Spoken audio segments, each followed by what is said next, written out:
அனைவருக்கும் அன்பான வணக்கம். சமூக நீதி காவலர் ராமதாஸ் ஐயா பற்றியும் மருத்துவர் அன்புமணி ராமதாஸை பற்றியும் நம்ம இந்த வீடியோவில் அவருடைய அரசியல் பயணத்தையும் அந்த தேர்தல் அடிக்கடி மாறுறதை பற்றியும் அவங்களுடைய நிலைப்பாட்டை பற்றியும் கொஞ்சம் சுருக்கமாக பார்க்கலாங்க. பாட்டாளி மக்கள் கட்சி நடத்த ஆரம்பித்து நடத்திக்கிட்டு இருந்தார். அப்போ மக்களிடத்தில் ஒரு வாக்குறுதி கொடுத்தார். அது மிக முக்கியமான வாக்குறுதி. அது என்னன்னா, எங்கள் குடும்பத்தை சேர்ந்தவர்கள் யாரும், நானோ என்னுடைய மகனோ மற்றும் யாரும் சட்டமன்றத்துக்கோ பாராளுமன்றத்துக்கோ நாங்கள் காலடி கூட எடுத்து வைக்க மாட்டோம். எம்எல்ஏ ஆக மாட்டோம், எம்பி ஆக மாட்டோம், மந்திரி ஆக மாட்டோம், எதுவும் அப்படி நடக்காது என்ற வாக்குறுதியை நான் தருகிறேன் என்று அந்த மக்கள்கிட்ட சொன்னார். ஆனால் என்ன நடந்தது? சரி, அந்த வாக்குறுதியை மீறினால் நீங்கள் எங்களை முச்சந்தியில் நிற்க வைத்து சவுக்கால் அடியுங்கள் அப்படின்னார். அப்படி மேலேயே சொன்னார். ஆனால் அவர் சொன்னது ஏதாவது நடந்ததா? அன்புமணி ராமதாஸ் எம்பி ஆனார், மத்திய அமைச்சரானார். அதுக்கப்புறம் இந்த தேர்தலில் அவங்க மருமக சௌமியா ராமதாஸை அன்புமணி ராமதாஸை நிறுத்தினாங்க. அது தோல்வியை சந்திச்சது. சொல்லுக்கும் செயலுக்கும் சம்பந்தமே இல்லாமல் தான் அவர்கள் அந்த அமைப்பை நடத்தி கொண்டிருக்கிறார்கள். வன்னியர் ஓட்டு அந்நியருக்கு இல்லை என்கின்ற ஒரு கோஷத்தை வைத்து அந்த மக்களிடையே ஒரு ஜாதி ஒரு வெறியை உண்டு பண்ணி ஒரு கட்சியை நடத்தியவர்கள், கட்சியை நடத்தியவர்கள் சமுதாய மக்கள் அனைவரும் முன்னேறிவிட்டார்களா? கல்வியில் முன்னேறிவிட்டார்களா? வேலைவாய்ப்பில் முன்னேறிவிட்டார்களா? எத்தனையோ சதவீதம் ஒதுக்கப்பட்டிருந்தது இவங்க கேட்டாங்கள்ல. போன ஆட்சியில் கூட கொடுத்தாங்களே 10.7 அந்த உள்ஒதுக்கீடு. அதை வச்சு ஏதாவது நடந்ததா? எல்லாம் இந்த தேர்தல் வந்தால் இடஒதுக்கீடு அப்படிங்கிற பற்றி அப்பாவும் மகனும் பேசுவாங்க. அதுக்கப்புறம் தூக்கி போட்டுருவாங்க. இதுதான் அவங்க பாலிஸ். பிறகு அவங்க அரசியலில் என்ன பண்ணிக்கிட்டு இருந்தாங்க? தான் மந்திரி ஆகணும், நம்ம குடும்பம் ஒரு அதிகாரத்தில் இருக்கணும் அப்படிங்கிறதுக்காக தமிழ்நாட்டில் இருக்கக்கூடிய பிரதான கட்சி திராவிட முன்னேற்ற கழகம், அண்ணா திராவிட முன்னேற்ற கழகம், 2 கட்சியோடையும் எப்போவுமே பேச்சுவார்த்தை நடத்திக்கிட்டே இருப்பாங்க.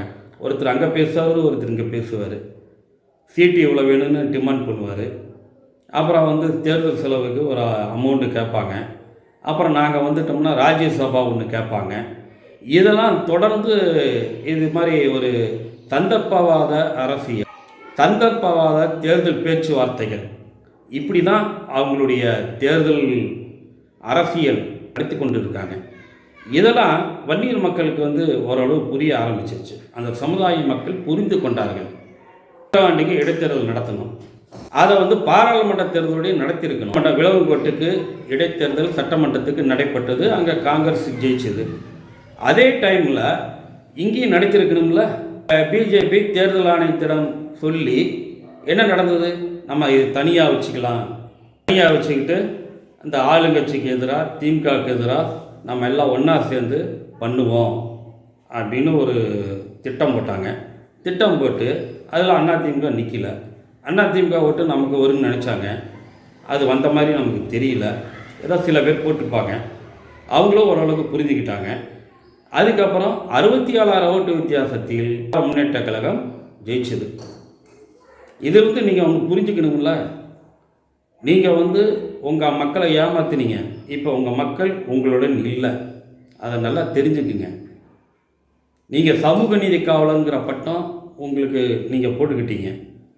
சமூக நீதிக்கு எதிராக இருக்கிற பாரதிய ஜனதா கட்சியோட எதுக்கு கூட்டு வச்சிங்க? முரண்பாடு இல்லையா? கேட்டால் அவங்க கொள்கை வேறு, எங்கள் கொள்கை வேறு, இது தேர்தல் கூட்டணி அப்படின்னாரு. சரி, தேர்தலெல்லாம் முடிஞ்சிச்சுங்க. மத்திய சர்க்காருடைய பட்ஜெட்டை நிர்மலா சீதாராமன் தாக்கல் செஞ்சாங்க. தமிழ்நாடுங்கிற பேரை கூட சொல்லலை. தமிழ்நாட்டுக்கு சிறப்பு திட்டங்கள் எதுவுமே கிடையாது. அது ஏன்? புயல் வெள்ளம், அதுக்கு 37,000 கோடி ரூபாய் கேட்டிருந்தாங்க. ஆனால் ஒதுக்கலை. 278 கோடி ரூபா ஒதுக்கியிருந்தாங்க. ஆனால் அங்கே பீகாரில் ஒரு 11,000 கோடி ஒதுக்கியிருக்காங்க.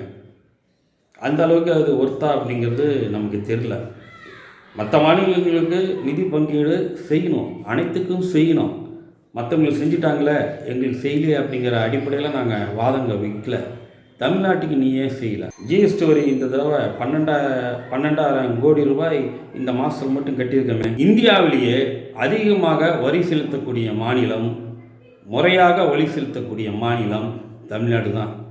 அந்த நிதி எங்களுக்கு திருப்பி கொடுக்கணும்ல. மக்கள் நாங்கள் பாதிக்கப்படுற மக்களுக்கு செய்யணும்ல, செய்யலை. சரி, இதெல்லாம் கேள்விகளாக வச்சு அன்புமணி ராமதாஸ் கிட்ட நிருபர்கள் கேள்வி கேட்குறாங்க. ஏங்க தமிழ்நாடுங்கிற பேரை சொல்லிங்க, தமிழ்நாட்டுக்கு எந்த சிறப்பு திட்டங்களும் இல்லைங்க அப்படிங்கிறாங்க. ஊடகங்கள் கேட்குது, செய்தியாளர் கேட்குறாங்க. இவர் என்ன சொன்னார், நீங்கள் ஒரு 25 இடம் எங்களுக்கு நேரம் ஜெயிக்க வச்சுருந்தீங்கன்னா உங்களுக்கு நிதி தானாக வந்திருக்கு அப்படிங்கிறார். எவ்வளோ ஆணவத்தனமான பேச்சு, எவ்வளோ கேவலத்தனமான பேச்சு, எவ்வளோ சிறுபிள்ளைத்தனமான பேச்சு. ஒரு மத்திய மந்திரியாக இருந்தவர், ஒரு படித்தவர் இப்படி பேசலாமா? ஜெயிக்க வச்சாதான் ஓட்டு போடுவீங்களா? தமிழ்நாட்டில் முதல்வர் என்ன சொன்னார், வாக்களித்த மக்களுக்கும் வாக்களிக்காத மக்களுக்கும் திராவிட முன்னேற்ற கழகம் இந்த அரசு நல்லது செய்யும், எங்களுக்கு எந்தவித பாரபட்சம் இல்லைன்னு அவர் சொன்னார்ல. அந்த பெருந்தன்மை உனக்கு இருந்ததா, உங்களுக்கு இருந்ததா? இல்லையே. ஏன் இல்லை? அவ்வளவு காழ்ப்புணர்ச்சி, அவ்வளவு பதவி வெறி. அதனால தான் 25 இடங்களில் கொடுத்திருந்தால்தான் செய்வோன்னு இவர் சொல்றாரு. பிஜேபிக்காரன் கூட சொல்ல, இவர்கிட்ட சொல்ல வச்சிருக்கிறான். ஜனநாயகத்தில் மக்கள் எடுத்த தீர்ப்பை முழுமனதாக ஏற்றுக்கணும், மக்களோட மக்களாக இருக்கணும். மாற்றம், அப்போ தான் மாற்றம் வரும். நீங்கள் சொல்லிங்களே மாற்றம் என்பது, நாங்கள் மாற்றத்தை எதிர்பார்க்குறோன்னு, அதெல்லாம் ஒன்றும் நடக்கலையே. உங்கள்கிட்ட எந்த மாற்றமும் இல்லையே. அதனால் எப்படி மாற்றம் வரும்? நீங்கள் சொல்கிறது ஒன்று, தாழ்த்தப்பட்ட பிற்படுத்தப்பட்ட மக்களுக்காக சமூக நீதிக்காக நாங்கள் குரல் கொடுப்போம். நாங்கள் என்ன குரல் கொடுத்தீங்க? மேடையில் 4 வார்த்தை பேசுறதோட சரி, அவ்வளோதானே. இப்படி சொல்லாமா நீங்கள்? இதன் மூலியமாக உங்களை மக்கள் அடையாளம் கொண்டு விட்டார்கள். நேற்று எல்லா ஊடகங்களும் குமிஞ்சிருச்சுங்க. கோயம்புத்தூரில் அன்புமணி ராமதாஸ் பேட்டிக்காக குமிஞ்சிருச்சு. ஏறக்குறைய ஒரு 20 நிமிஷம் இல்லை 25 நிமிஷம் பேட்டி கொடுத்துருக்காரு. அதில் ஊடகங்கள் எல்லாம் அமைதியாக 20 நிமிஷத்துக்கு மேலே அவரை பேச விட்டுட்டாங்க. ஊடகங்கள் அவருடைய முழு பேச்சையும் கேட்டுட்டு அங்கே இருக்கிற நிருபர்கள்லாம் கேள்வி கேட்குறாங்க. தமிழ்நாட்டை வஞ்சிக்கப்பட்டிருக்கிறது இந்த பட்ஜெட், மத்திய சர்க்கார் வஞ்சிக்கப்பட்டிருக்கிறது, சரியான நிதி ஒதுக்கீடு இல்லை, வெள்ள நிவாரண நிதி கிடையாது, சிறப்பு திட்டங்கள் இல்லை, மெட்ரோ ரயிலுக்கு நிதி 2 வருஷமாக ஒதுக்கலை, இப்படின்னு ஒவ்வொருவரும் கேள்வி கணிகளை தோக்குறாங்க. அவர் அன்புமணி ராமதாஸ் ரொம்ப டென்ஷன் ஆகிட்டு, என்ன நீங்கள் கேரளாவில் கேள்வி கேட்குற மாதிரி கேட்குறீங்க அப்படிங்கிறாரு. அப்புறம் நான் தான் சொன்னேன்ல அப்படிங்கிறார். நீங்கள் என்ன சொன்னீங்க? 20 நிமிஷம் உங்களை பேச விட்டாங்களா? நீங்கள் சொன்னது எல்லாமே எல்லாம் கேட்டுக்கிட்டு தான் வந்தாங்க. அதை ஒற்றி நீங்கள் தானே கேள்விகள் ஏதாவது இருந்தால் கேட்கலான்னு சொன்னீங்க. கேள்வி கேட்டால் சொல்ல வேண்டியது தானே. எதுக்கு டென்ஷன் ஆகுறீங்க? பத்திரிக்கையாளர்களை அவமதிக்கிறீங்க, அவங்களுக்கு உரிமை கிடையாதா? யார் பத்திரிக்கையாளர்களை மதிக்கலையோ தயவு செய்து அவங்ககிட்ட யாரும் பேட்டி எடுக்காதீங்க, எந்த கேள்வியும் கேட்காதுங்க. ஊடகம் வெளிச்சம் இல்லாமல் அன்புமணியோ இல்லை சீமானோ அண்ணாமலையோ அவங்களுக்கு தூக்கமே வராது. நல்லா தெரிஞ்சுக்கிங்க. அவங்களுடைய பேட்டியை போட வேண்டிய அவசியம் கிடையாது. கேள்வி கேட்பது சரிதான். நீங்கள் செய்தியாளர்கள் ஊடகங்கள் கேள்வி கேட்டது சரிதான். தமிழ்நாடு பாதிக்கப்பட்டிருக்கிறது, இந்த பட்ஜெட்டில் வஞ்சிக்கப்பட்டிருக்கிறது, கூட்டணி கட்சியை சார்ந்த நீங்கள் என்ன குரல் கொடுத்தீங்க அப்படின்னா நாங்கள் அவர்கிட்ட பேசி வாங்கி நான் 2-3 நாளாக தருவோம் அப்படிங்கிறார். எவ்வளோ ஒதுக்கியிருக்காங்கன்னு இனிமேல் தான் தருவாங்களாம். ஒன்றுமே ஒதுக்கலையே. பொதுவாக தானே இந்த பட்ஜெட்டு எல்லா மாநிலங்களுக்கும் சொந்தமானது தானே அவங்க அப்புறம் கடைசியாக அந்த நிருபர்களும் செய்தியாளர்களும் ஊடகங்களும் கேட்ட கேள்விகளுக்கு பதில் சொல்ல முடியாமல் அப்பா சாமி ஆளை விடுங்கிற சாமி என்று தலை தெறிக்க ஓடி இருக்காரு. போக சொல்றார், மத்திய மந்திரி ஒருத்தர் வருவார், இப்போ அவர்கிட்ட இந்த கேள்வியெல்லாம் கேளுங்கன்னு சொல்லிட்டு போகிறார். ஏன் மத்திய மந்திரிகிட்ட கேள்வி கேட்க தெரியாதா?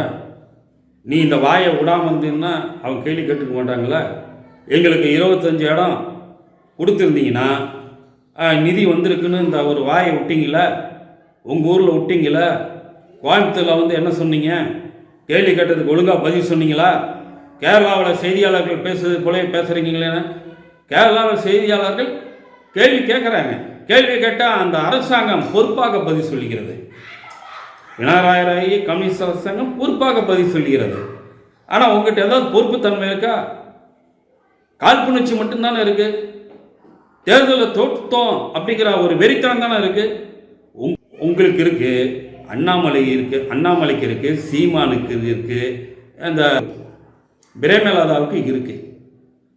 மக்கள் உங்களை வந்து புறக்கணிச்சுட்டாங்க. இந்த கட்சியெலாம் தேவையில்லை, கலைச்சிட்டு வேலையை போய் பாருங்கள். நீங்கள் வந்து மக்களுக்காக எந்த விதமான குரலும் கொடுக்கறதில்ல. மக்களுடைய பிரச்சனைக்காக வாயில் சொல்கிறது.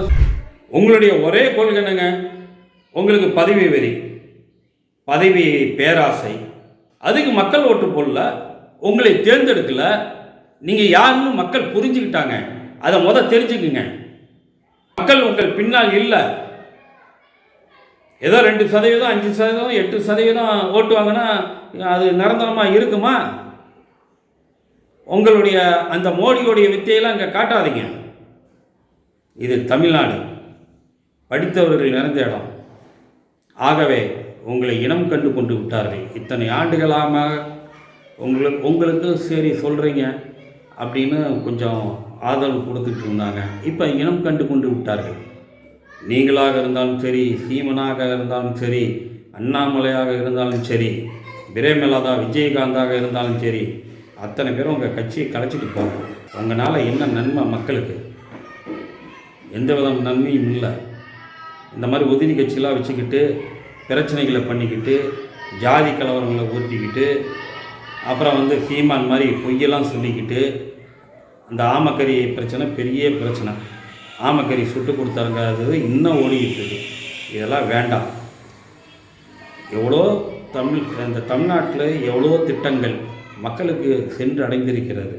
திராவிட ஆட்சியில் மக்களுக்கு நிறைய திட்டங்கள், கல்வியாக இருந்தாலும் சரி, இல்லை வந்து தனிப்பட்ட முறைகளாக இருந்தாலும் சரி, எல்லா திட்டங்களும் அந்த பயனாளிகளுக்கு அவர்கள் கைகளுக்கு போய் கொண்டிருக்கிறது. நல்ல முறையில் தான் ஆட்சி நடத்திட்டு இருக்காங்க. இதுதான் திராவிட மாடல். திராவிட மாடலுங்கிறது என்னன்னு கேட்டவங்களுக்கு உங்களுக்கு புரியும். ஆனால் அதுக்காக வாய்க்கு வந்தபடி பேசுகிறத நிறுத்திக்கிங்க. செய்தியாளர்கிட்ட மீண்டும் ஒரு தடவை இப்போ பணிவாக கேட்டுக்கிறேன். செய்தியாளர்கள், ஊடகங்கள், தயவு செய்து இந்த அன்புமணி, ராமதாஸு, சீமா, இந்த பிரேமலதா, நம்ம தமிழ்நாட்டுக்கு விரோதமானவங்கள நீங்கள் அடையாளம் பார்த்துக்கிட்டீங்களா? அவங்கள வந்து போய் செய்தியாளர்களுடைய சந்திப்பே வேண்டாம், புறக்கணிங்க.